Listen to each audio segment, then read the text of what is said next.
back to Product Zone. Today, after 1 week, I'm going to show you guys this electric cleaning brush. This thing is incredible. Come with multiple attachment headpiece, which easily could change.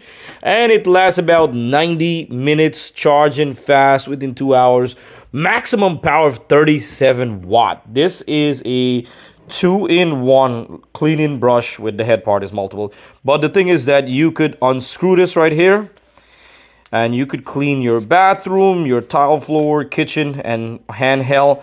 What I love about it too, this right here, you could squeeze this through. The head moves, hidden different angle. I'm gonna show you guys right now. And you got a power button right here. All right, so this is it right here.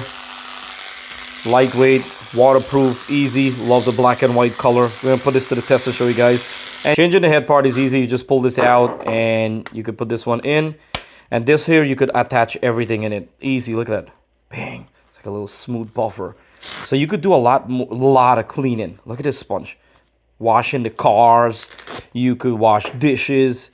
Every single thing. Don't forget to check for more price and details in the description box below. And what I love about it is the extended handle, which I'm going to show you guys how to use right now. So all this sink right here. Open up your water. Waterproof. And clean. No more using your hand to scrub or brush, bending down, reaching. Listen, if you gotta reach far, we're gonna screw on the extended handle real quick and show you. On the handle right here, we got a power tool. And you're gonna see we're cleaning up the wall. Look at that, clean your tile. Oh my God, look at that. Sparkle, shine, clean the shower head. Listen, these tools are amazing. These are gadgets you could use every single day around your house. Really good quality overall.